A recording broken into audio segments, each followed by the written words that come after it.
There's just no way around this. There's no way that the Democrats, aka the Hippocrats, as I like to call them, because their hypocrisy knows no bounds, can justify us, the taxpayers, who voted, who actually had our voice heard. Democracy actually worked. Their cheating didn't work in 2024.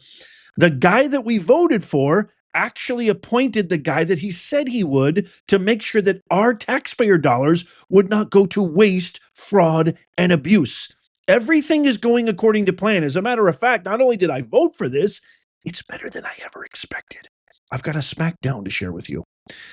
Deputy White House Chief of Staff Stephen Miller absolutely obliterates this CNN hack pundit. It's kind of ubiquitous because they're all hack pundits.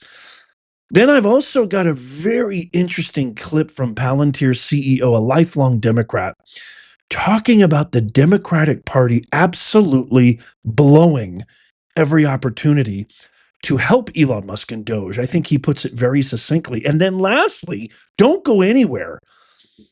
Mark Hamill, Luke Skywalker, his pants fall down in the middle of an awards presentation.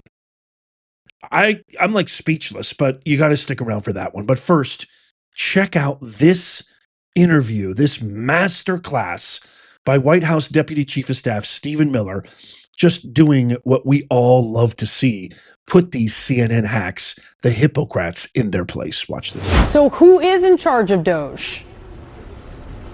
The President of the United States.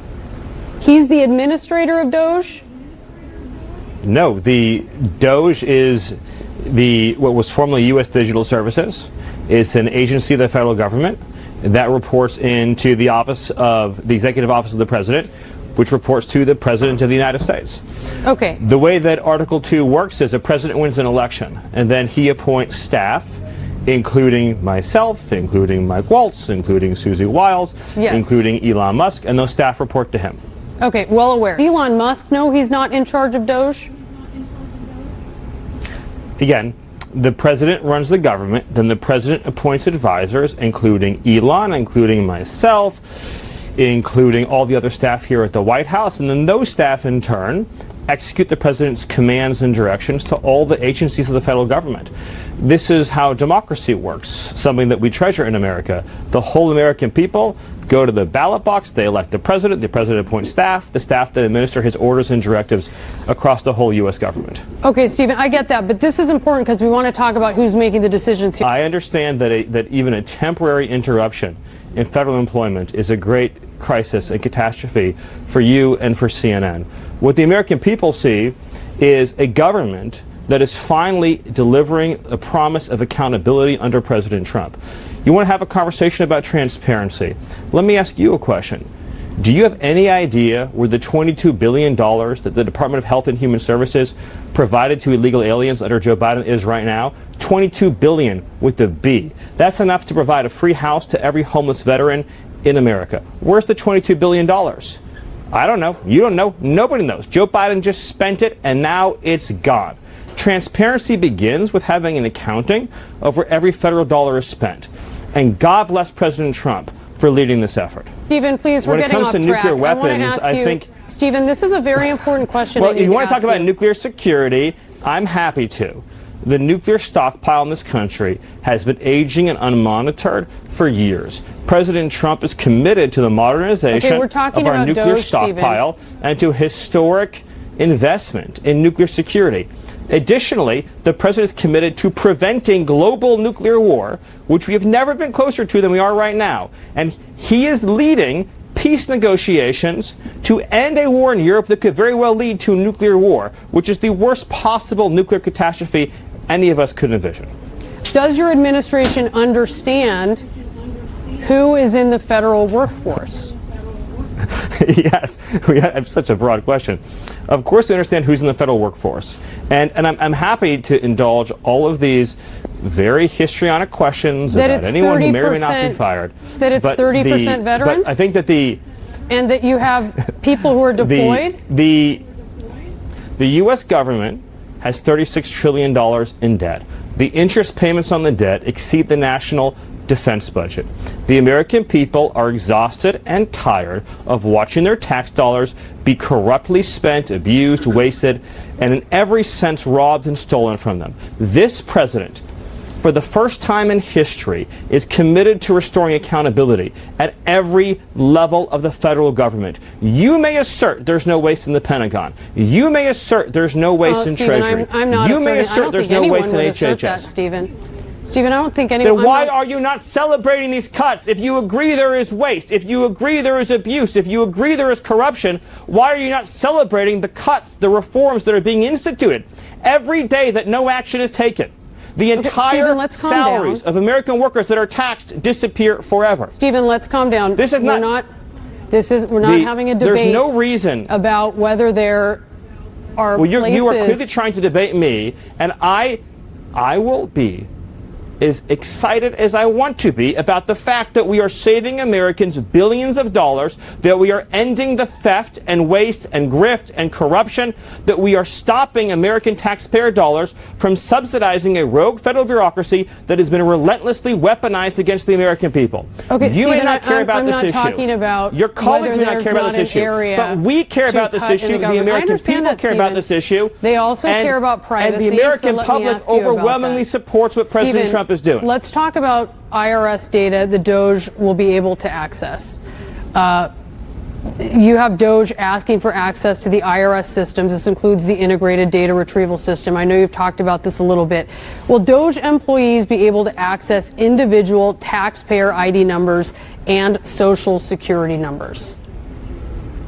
No. But also, keep in mind, you keep Will talking they be able about to DOJ access employees. taxpayer bank account information? They will not be able to access anything that any other appropriately authorized federal employee could access. When you keep talking about, quote, DOJ employees, you're just talking about federal workers. You're just literally talking about federal workers. So your question will be, can federal workers do their job? The job of the federal workers at the IRS is to prevent... Well, I'm telling you that is actually what you are asking. DOJ is part of the federal government. It is a term to describe the employees of the federal government who've been tasked with anti-fraud. He is so 100% right here. And she makes this face like, oh, really? She literally said, are DOJ employees going to be able to access identity, bank account? And he's like, you're basically saying that can any authorized, it's just total ridiculousness. It's obviously, he's totally right. It is histrionic. It is completely flawed and peppered with their bias, everything that they report at this abomination of a network. But I mean, it's no better than CBS. It's no worse than CBS or NBC or all of them. And he is correctly identifying exactly what the parameters are, exactly what the context is. And she gives this look like, oh my God, how dare you? Oh, it's just so absolutely ridiculous. I hate it. Corruption activities. Again, you may not consider it a scandal that millions of illegal aliens are accepting and receiving taxpayer benefits. You might not consider it a scandal that millions of illegal aliens have stolen Social Security numbers and are committing rampant theft of American resources. You say that you're looking at widespread fraud in the IRS data, and you mentioned yesterday, and you mentioned again here, illegal immigrants who are getting child tax credits. Are you looking for that information in the IRS data? Anytime a crime is committed, of course there should be an investigation. Is it your position that if somebody who is Stephen, here are you looking for that information in the IRS data? The federal government will find every illegal alien who is stealing American taxpayer dollars. And that is what Americans expect to happen. I don't even fathom the premise of your question. It's a simple question. Will you find that information in the IRS data and share that with law enforcement? If IRS investigators find illegal aliens stealing taxpayer money, of course they'll be referred to ICE. Of course they'll be referred to Homeland Security investigations. Of course it will be. Surely your position is not that we should let illegal aliens steal taxpayer dollars. Again, you want to talk about something to be upset about, that's it. What do you think? The millions of illegal aliens who've also stolen Social Security illegal aliens in mass have fake social security numbers. They have fake identities. Those are felonies. Why should there be an entire class in this country that is immunized from criminal prosecution and arrest for committing felonies? Felony theft of taxpayer information, felony theft of Social Security, felony theft of identity. These are all crimes. And yes, they will be investigated. Yes, they will be prosecuted. And yes, illegal aliens will be deported. And you know what happens when those deportations occur? Just very quickly, is that Americans will get jobs, Americans will get benefits, Americans will get houses. Stephen, if they got a child, if they got a credit, a child tax credit, and they will be referred, you're saying, to ICE for that, and you would expect deported for that? Is that the position of the administration? If it is found that a crime has been committed, they'll be referred. If it justifies a prosecution, they'll be prosecuted. If it justifies a deportation, they will be deported. This will be based on existing IRS protocols and procedures for criminal investigation and fraud. All right, the difference is that no one is given immunity anymore. No one is given permission to break the law anymore. Because this is not a country, this is not a sovereign territory. If illegal aliens can freely steal billions, with a B, billions of taxpayer dollars.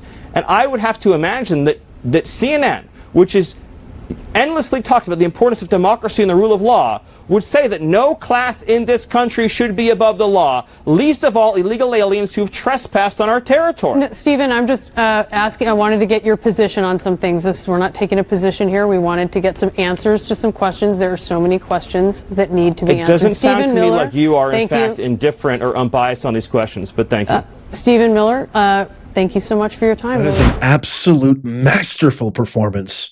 What another home run pick by President Trump. Stephen Miller is 1,000,000,000% right. Look, I've taught the principles of rhetoric, Aristotle's principles of rhetoric. This is what they do, these hypocrites, these fake propagandist media organizations. They invite a guest on a show to ask questions, seemingly presenting it as, we just want answers.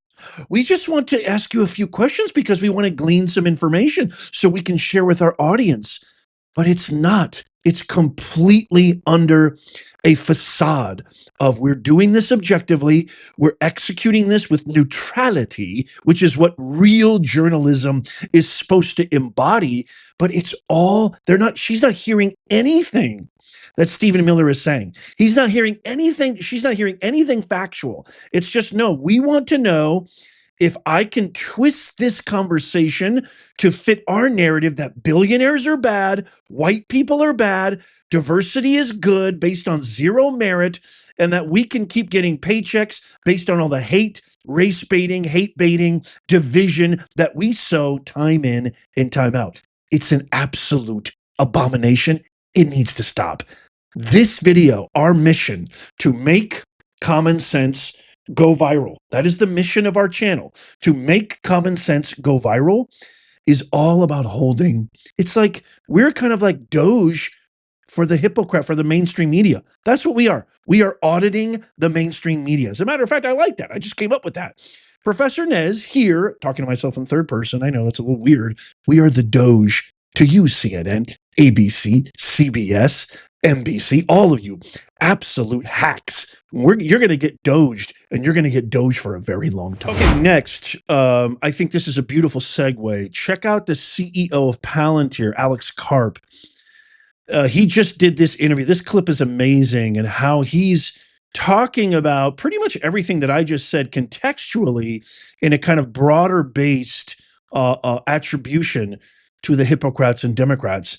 He calls it committing suicide. Watch this. Let me ask you a different question about paradigm shifting. So one of the things that's going on right now, Elon Musk working with the Doge team in Washington to try to get at some of the misspending that's been going on over the years. Fraud, waste, and abuse. And I think there's a lot of people who are super supportive of that. At the same time, you're hearing about resignations and all sorts of other things of folks who are questioning the access that they're getting to data. You are somebody who lives within data. You care about safety and security of data. Do you think we should have those concerns?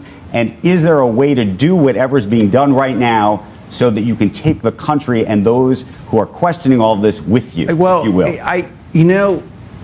Look, what I don't like about what's going on is I just view this as, well, let's watch the Democratic Party commit suicide.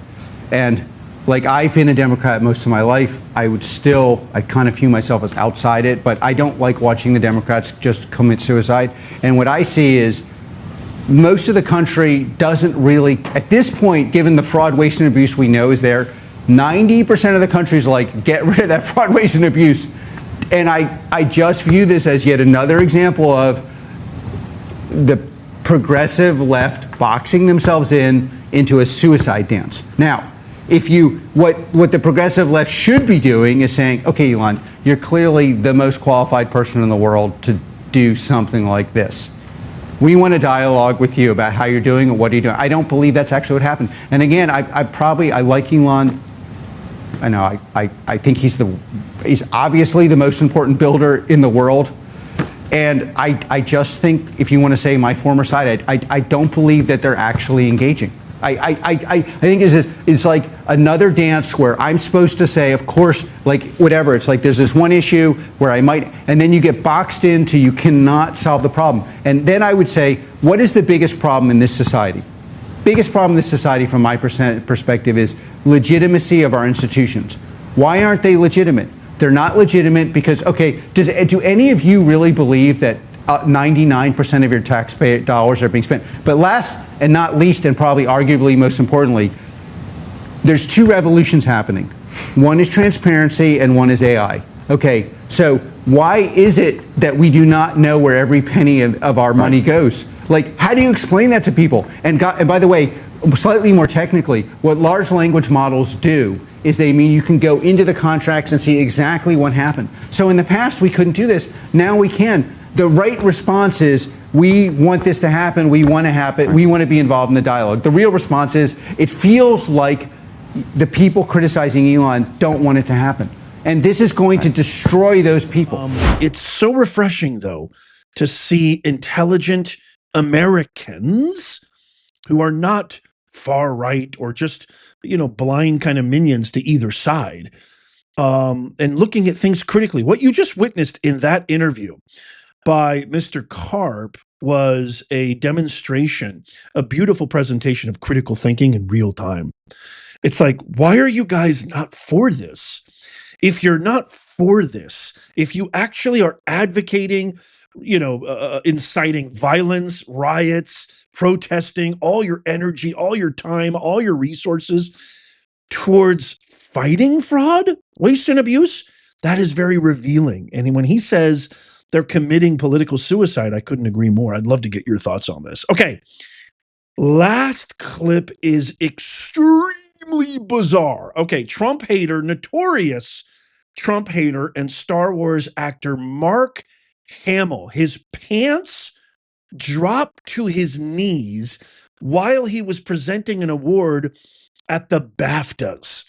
The 73-year-old could be seen giving his speech when his voice got shaky and he suddenly started grabbing his pants. Someone in the front row told a reporter that it looked like his pants were way too big for him. They said, quote, Mark started speaking, then his suit trousers just dropped to his knees. It was like they were too big for him. And then another quote, all the big stars such as Timothy Chalamet, Ariana Grande, Adrian Brody would have seen it from their angle. Most guests looked horrified, but said nothing. They were turning to each other wide-eyed as if to say, did that just happen? Get ready. Here's the clip. So what makes us love cinema so much that we're all gathered here to celebrate tonight? For me, it's that films create worlds so vivid and stories so powerful that we lose ourselves in them completely. They create immersive cinematic landscapes that feel alive, whether they're set here in London or anywhere. Okay, whoa. We have to watch that again. Did you guys see that? Boy, his voice was really shaky, but watch as he definitely 100%, we're going to rewind that, pulled up his pants. Holy mackerel. It seemed like it fell all the way to the floor. Watch this again. So what makes us love cinema so much that we're all gathered here to celebrate tonight? For me, it's that films create worlds so vivid and story. Right there. He reaches down and then watch him pull his pants all the way up. Watch this.